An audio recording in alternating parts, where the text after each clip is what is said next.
Capítulo 10. Sufrimiento y el final del sufrimiento. Los budistas han conocido desde siempre la interconexión de todas las cosas, y ahora los físicos la confirman. Nada de lo que ocurre es un suceso aislado, solo aparenta serlo. Cuanto más lo juzgamos y lo etiquetamos, más lo aislamos. Nuestro pensamiento fragmenta la totalidad de la vida. Sin embargo, es la totalidad de la vida la que ha producido ese suceso, que es una parte de la red de interconexiones que constituyen el cosmos. Esto significa en cualquier cosa que es, no podría haber sido de otra manera. En la mayoría de los casos, ni siquiera podemos empezar a comprender la función que en un suceso aparentemente sin sentido puede desempeñar en la totalidad del cosmos. Pero reconocer su inevitabilidad dentro de la inmensidad de la totalidad puede ser el principio de una aceptación interna de lo que es y nos permite alinearnos con la totalidad de la vida. La verdadera libertad y el final del sufrimiento estriban en vivir como si hubieras elegido deliberadamente cualquier cosa que sientas o experimentes en este momento. Este alineamiento interno con el ahora es el final del sufrimiento. ¿Es imprescindible sufrir? Sí y no. Si no hubieras sufrido como has sufrido, no tendrías profundidad como ser humano, ni humildad, ni compasión. No estarías leyendo esto. El sufrimiento abre el caparazón del ego, pero llega un momento en que ya ha cumplido su propósito. El sufrimiento es necesario hasta que te das cuenta de que es innecesario. La infelicidad necesita un yo fabricado por la mente como una historia, una identidad conceptual. Necesita tiempo, pasado y futuro. Cuando retiras el tiempo de tu infelicidad, ¿qué queda? Únicamente este momento tal como es.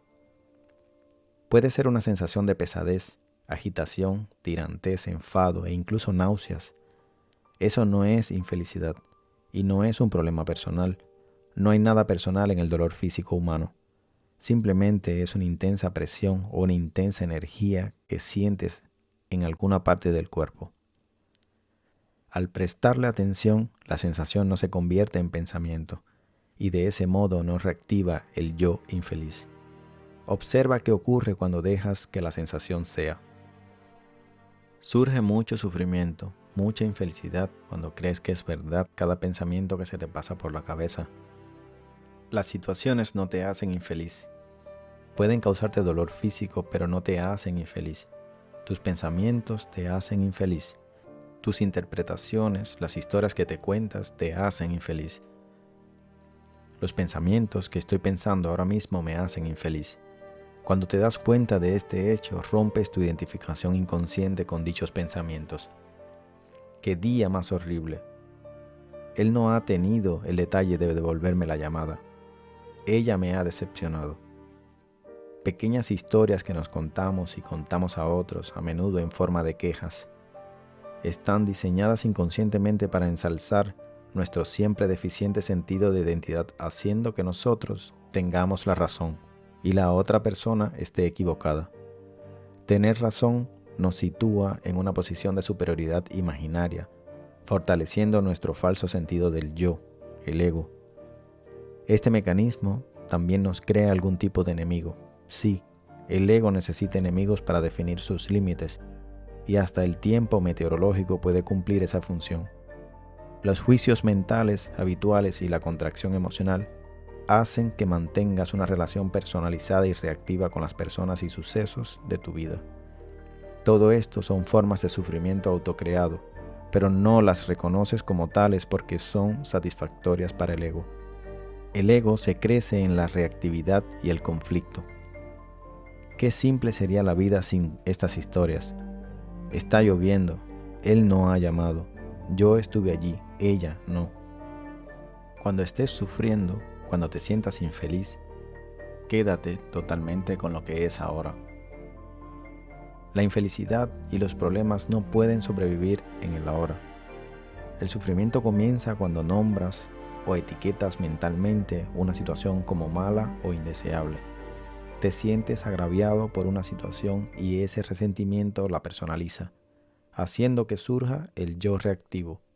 Nombrar y etiquetar son procesos habituales, pero esos hábitos pueden romperse. Empieza a practicar en pequeños hechos el hábito de no nombrar.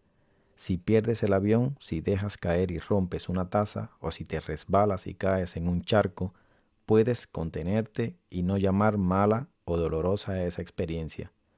Puedes aceptar inmediatamente que ese momento es como es. Considerar que algo es malo produce una contracción emocional en ti. Cuando dejas que la situación sea sin nombrarla, de repente dispones de una enorme energía. La contracción corta tu conexión con ese poder, el poder de la vida misma. Comieron el fruto del árbol del conocimiento, del bien y del mal. Ve más allá del bien y del mal, absteniéndote de etiquetar mentalmente las cosas, de considerarlas buenas o malas. Cuando vas más allá del hábito de nombrar, el poder del universo se mueve a través de ti. Cuando mantienes una relación no reactiva con las experiencias, muchas veces lo que antes hubiera llamado malo dará un giro rápido, cuando no inmediato, mediante el poder de la vida misma. Observa qué ocurre cuando, en lugar de considerar mala una experiencia, la aceptas internamente. Le das un sí interno, dejándola ser como es. Sea cual sea tu situación existencial, ¿cómo te sentirías si la aceptases completamente como es ahora mismo? Hay muchas formas de sufrimiento sutiles y no tan sutiles que consideramos normales y que generalmente no reconocemos que nos hacen sufrir e incluso pueden ser satisfactorias para el ego. Irritación, impaciencia, ira, tener un problema con algo o alguien, resentimiento, queja. Puedes aprender a reconocer todas esas formas de sufrimiento cuando se presentan y reconocer: en este momento estoy creando sufrimiento para mí mismo. Si tienes el hábito de crearte sufrimiento, probablemente también harás sufrir a otros.